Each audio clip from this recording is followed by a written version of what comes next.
Welcome friends. Siragadikka ஆசை serial இன்னைக்கு எபிசோடில் வரக்கூடிய சுவாரஸ்யமான சீன்ஸ் பற்றி பார்க்கலாம். ரோகிணி விஜயாவுக்கு யோகாசனம் சொல்லி கொடுத்துட்ருக்குறாங்க. அப்போ அவங்க அண்ணாமலை வராரு.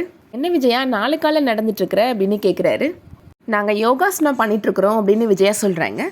நீ ஏதோ மரம் ஏறுறதுக்கு கற்றுட்ருக்கல நினச்சிட்ருக்கிறேன் அப்படின்னு சொல்கிறார் அவர்.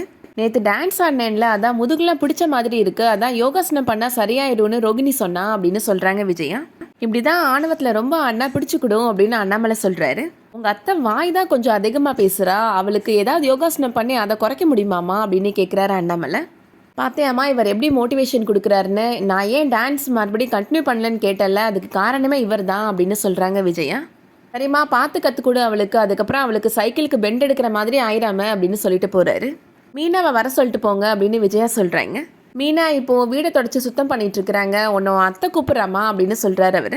கையில் விளக்குமாறு வச்சுருக்காங்க, அதோடு அப்படியே போயிடுறாங்க மீனா. என்ன இப்படியே வந்து நிற்கிற, கொஞ்சம் கூட உனக்கு மரியாதை இல்லையா அப்படின்னு கேட்குறாங்க விஜயா. வீடை சுத்தம் பண்ணிட்டு இருந்தேன் அத்தா, அதான் நீங்கள் கூப்பிட்டதும் அப்படியே வந்துட்டேன் அப்படின்னு சொல்கிறாங்க மீனா. எங்கள் 2 பேருக்கும் குடிக்கிறதுக்கு சூடாக காஃபி போட்டு கொண்டு வா அப்படின்னு சொல்கிறாங்க விஜயா. வீடை பெருக்கி சுத்தம் பண்ணி முடிச்சதுக்கப்புறம் காஃபி போட்டு கொடுக்கணுமா அத்தை அப்படின்னு மீனா கேட்குறாங்க. இது வரைக்கும் நாங்கள் காத்துட்ருக்கணுமா, போய் சொல்கிற வேலையை பண்ணு அப்படின்னு சொல்கிறாங்க விஜயா. ஏய் விளக்குமாறு அப்படின்னு சொல்கிறாங்க. அதை பார்த்த உடனே மீனாவுமே முறைச்சி பார்க்குறாங்க. அதை விட்டுட்டு போகிற பாரு, எடுத்துகிட்டு போ அப்படின்னு சொல்கிறாங்க விஜயா.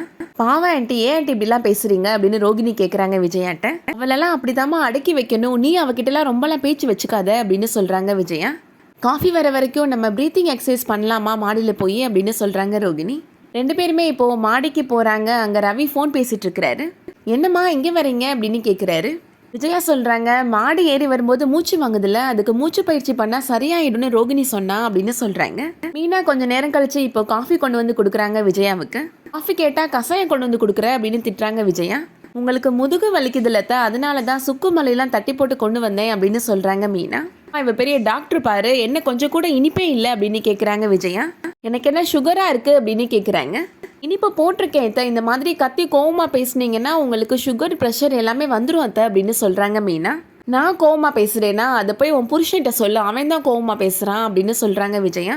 சரி அத்தை நான் சொல்கிறேன் அப்படின்னு சொல்லிட்டு மீனா இறங்கி போக போகிறாங்க. ஆனால் வேகமாக இப்போ விஜயா காஃபியை கீழே ஊற்றுறாங்க. அது தெரியாமல் மீனா மேலே பட்டுருது. மீனா விஜயாட்ட கேட்குறாங்க, உங்களுக்கு பிடிக்கலைன்னா அது என் கையில் கொடுத்துருக்கலாம்ல அத்தை அப்படின்னு கேட்குறாங்க. அதுக்கு இப்படி வேஸ்ட் பண்ணுறீங்க அப்படின்னு கேட்குறாங்க. நீ சம்பாதிச்சு வந்தால் கொடுக்குற அப்படின்னு விஜயா கேட்குறாங்க. இது என் புருஷன் சம்பாதிச்ச பணம் அப்படின்னு சொல்கிறாங்க மீனா. அதுக்குள்ளே அங்கே ரவி வந்துடுறாரு. என்ன நீ மேலெல்லாம் காஃபியாக இருக்கு, யார் பண்ண வேலை இது அப்படின்னு கேட்குறாங்க. ரவி சொல்கிறாரு, உங்கள் மேலே எந்த தப்பும் இருந்திருக்காது, அம்மா தான் அப்படி பண்ணியிருப்பாங்க அப்படின்னு சொல்கிறாரு. ஏமா இப்படிலாம் நடந்துக்கிறீங்க அப்படின்னு ரவி திட்டுறாரு. விடுங்க ரவி, அதெல்லாம் ஒன்றும் இல்லை அப்படின்னு சொல்லிட்டு மீனா அங்கேருந்து போகிறாங்க. ஏன் அண்ணி நீங்கள் ஏன் அமைதியாக வந்துட்டீங்க அப்படின்னு கேட்குறாரு ரவி. உங்கள் அண்ணன் என்ன மரியாதையாக நடத்தினாதான் மற்றவங்க எல்லாரும் எனக்கு மரியாதை கொடுப்பாங்க அப்படின்னு சொல்கிறாங்க மீனா. அடுத்ததான் ஸ்ருதி ரவியோட ரெஸ்டாரண்ட்டுக்கு போகிறாங்க.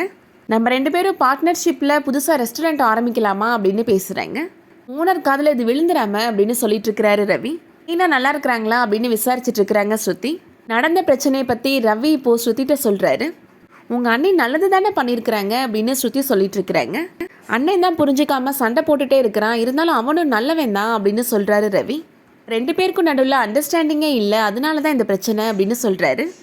உங்கள் 2 அண்ணனுக்கும் கல்யாணம் ஆயிடுச்சுல்ல, நீ ஏன் அந்த 2 கப்பலையும் கூப்பிட்டு ஒரு பார்ட்டி மாதிரி அரேஞ்ச் பண்ணக்கூடாது அப்படின்னு கேட்குறாங்க ஸ்ருதி.